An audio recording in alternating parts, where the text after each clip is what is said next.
Hey everybody, Mark over here at Twanger's Turntable. Thanks for tuning in. I hope you all had a great holidays. Back for another video. This time it's for Mike over at MGK Boston. He's running a contest to reach 400 subscribers. I think his cutoff date. Oh shoot, I don't even know what it was. January 7th. January 7th. Yeah. There. Not just her good look she's here for. So look, this is his channel. I don't know if that shows up very well. Yeah, that works good. Mike. So him and his wife, Patty, did a video. So the gist of this, evidently, is to have someone in the video that has, I think as they described it, opposing tastes. Now that's going to be really tough with Jen, my bestie here, because we have very similar tastes with very few exceptions. I would suggest the exceptions in taste are more the opposite. There's a lot of stuff I like that she doesn't like. But that wasn't always the case. When we first met, I wasn't really into the Beatles, like at all. Like my idea of the best thing that I ever heard from the Beatles was Helter Skelter done by Motley Crue and Aerosmith. What did they do? Come Together? Yeah. Yeah. That was my idea of good Beatles. But since then, she's brought that into my life, and I'm so glad she has, among many other things. So what we're going to do is present the things that we don't necessarily agree on, or I don't like as much as it's going to be a bit of a twist. It's going to be stuff that she doesn't like that I like, because it's yours truly. It's Twanger's Turntable. So, right. But we will present our favorite records, Christmas records. In this case, compact discs. We don't have any on vinyl.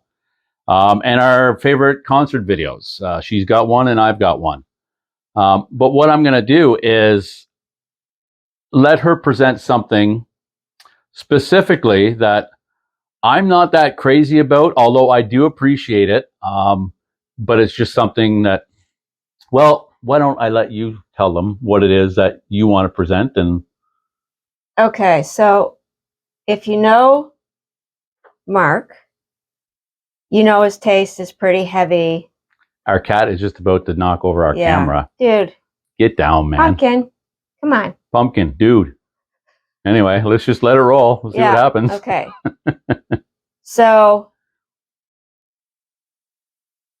Oh. Lost your saying that. If they know me. Okay, he's pretty hard. He likes hard stuff. He likes a lot of stuff, though. I mean, there's still the Talking Heads and stuff like that. That's not so hard. But I'm on that. My 5 top favorite bands are Rage Against the Machine, System of a Down, Tool. My cat's distracting me. Yeah, that'll happen. Top 5 favorites. System of a Down, Rage Against the Machine, Tool. Soundgarden. Soundgarden, for sure. And Black Sabbath came to mind, but that's not my top 5. There's one more. I'm missing one. Would it be Audio Slave? No. No, not a version of Chris Cornell? No, I've got other ones that are coming to mind. Faith No More, stuff like that. But I can't remember that one. That one. Top 5. Pussifer. Pussifer, A Perfect Circle? No, that's not in the top 5. Mm. Oh, darn. Anyway. Yeah. So. Anthrax? Anthrax was another one I was never really huge into until I met Jen, and she was really into them. Yeah. Then I got into State of Euphoria, and still like them, not my top 5. But way before all of that, when I was really little, and I don't even know why I liked it at that age, it was the movie soundtrack for Jesus Christ Superstar. Yeah, I'll hold it up. The original movie set. Well, that's not. I apparently don't have the album. I thought we had it in our collection, but something is amiss. I tried to get it for you, but. Yeah, so you tried to get me.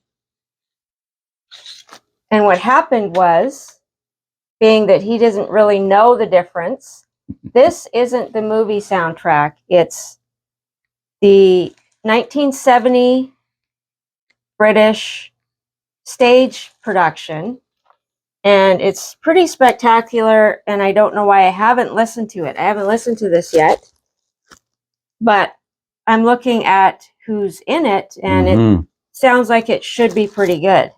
Ian Gillan, for those who are Deep Purple fans, Black Sabbath, and of course his solo stuff, does the vocals. And on this one, the film soundtrack, who are the vocalists on here? Ted Neely, and then the guy who does Judas. Carl something Anderson. or other. Yes, I think he passed away. He did. Yeah. Is it Anderson? It is Carl Anderson, yeah, and Ted Neely. And incredible Yvonne vocals. Elliman, among like all of them in the soundtrack, and then the music. Yeah, it's the pretty. Guitars. It's just, and I've loved it ever since it came out. I was a tiny child. Yeah. And I listened to it over and over and over again. So that's something that, you know, he's not that enthusiastic about. But I do know that he does appreciate the musicality of it. Yes, definitely. Yeah. So there's that. However, for me, there's a lot that I can choose that Jen does not like.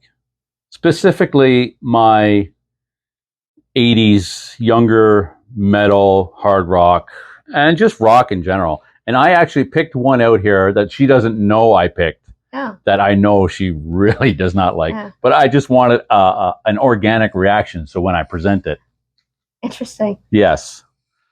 So I guess we can present our concert DVDs now, though. We might as well do that. Yeah. Okay. You go ahead. Yeah. I'm Audio Slave.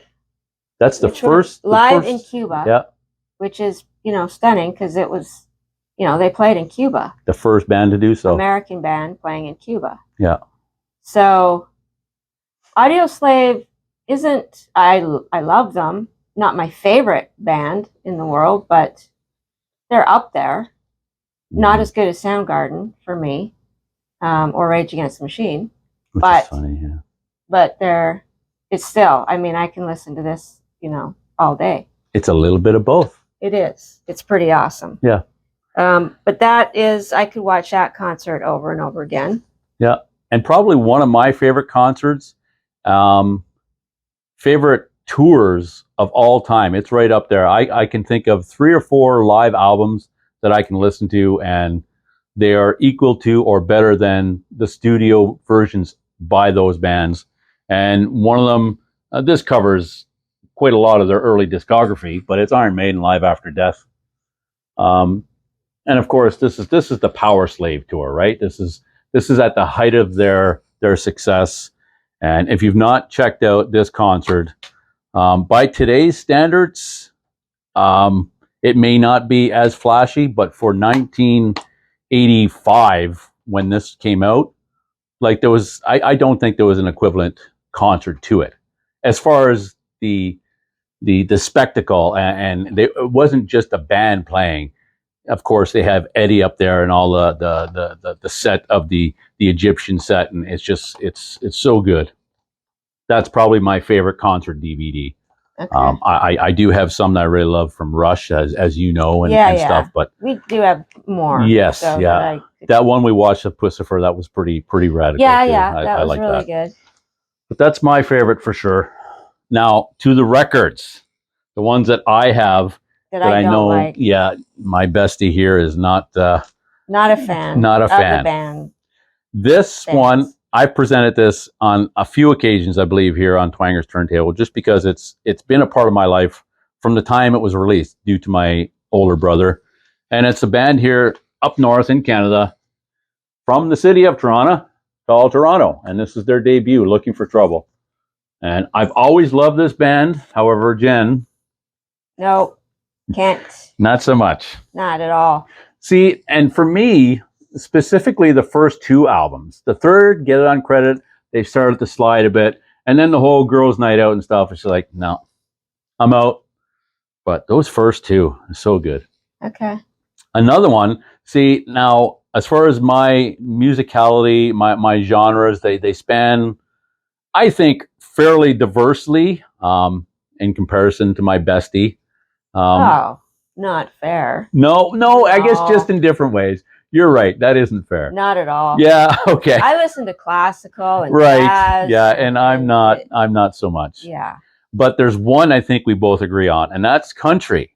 Oh. However, sorry, but yes, no. yeah, country and western. However, I have a little more tolerance when it comes to I have none. Swaying in that way, and like I like Steve Earle, especially the early stuff. I love John Prine, and I guess that's arguably maybe folk, not so much country. But hey, it's a fine line when you get into that. And one band I never considered country, but some may.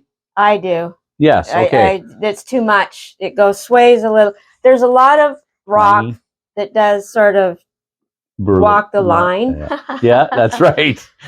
Is there Man in Black? Yeah. So this is one band that is on the edge. Yeah. And it just sometimes I can't. It's like, no, I can't do it. And I'm presenting this one because this is probably my favorite album by them, and it's the Eagles, The Long Run. I know Hotel California and all that. I like that song. Greatest hits. They're all great albums. But to me, this one, I've always loved this one from the time it came out. And I love the Eagles, The Long Run. So that's one that... no, don't like the Eagles. So we're getting close to the one that I know she may have a physical reaction. I didn't bring a bucket, but I hope you're okay. Yeah. Oh my God, it's not Hall & Oates, is it? It is Hall & Oates. Oh my God. You like that? No. I think Daryl Hall does some... no. Yeah. Oh no. Daryl Hall, and I can't even look at it. Yeah, but just can't stand Hall & Oates. The early catalog, I don't even know what they did after, like in the later years, because by the mid '80s, early '80s, I was well into the hard rock metal scene, so I don't know what they were doing. But certainly in the late '70s, early '80s. One of the things I used to do was hang out with a really good friend of mine whose family ran a DJ business. They played dances and stuff, and I would go along because that was one of the things that I wanted to do. So I was, I would help them out when I could. You would hear them a lot then. Yes. So it was a part of the fabric of my life at that time. So anyway, it still has a lot of, it's nostalgic, really. Let's be honest. I wouldn't listen to them. Probably if I was hearing them for the first time now, I don't know if it would be the same. So, and that you could say that about a lot of stuff. And then last, but certainly not least for me, but I know Jen does not care for them. And that's, the Crew. Yeah, it just wore out a long time ago for me. I mean, I saw them in concert a couple times. And I get it. I mean, the whole sleaze, yeah. Just, But that album, Shout at the Devil, and the first one, Too Fast for Love, is still one of my favorites of all time. I think musically, too, I find other bands in that genre to be far better than them, and so I would choose to listen to someone else. There are bands during that era who never made it nearly as big that I think are superior in so many ways, but they did, and so... And Tommy Lee was always, as much as I don't know the guy, but what you do see about him is pretty disgusting and what he's done and stuff. But as a drummer, he was one of my idols. So okay. So I think we'll wrap it up with that. No, we can't wrap it up. No. We have to do our Christmas. Yes. So I think I gave you my Christmas DVD. I did. This is the one has been part of my life since I was a little kid. I would have picked that one too. But but you didn't listen to these until you met me, really. That's true. Yeah. No, I mean, I only watched Elvis movies. We never had any records or anything. So it is definitely Elvis. Elvis to me is Christmas. Is Christmas. This one, every tune on here: Blue Christmas, Silent Night, White Christmas, Santa Claus is back in town, I'll be home for Christmas.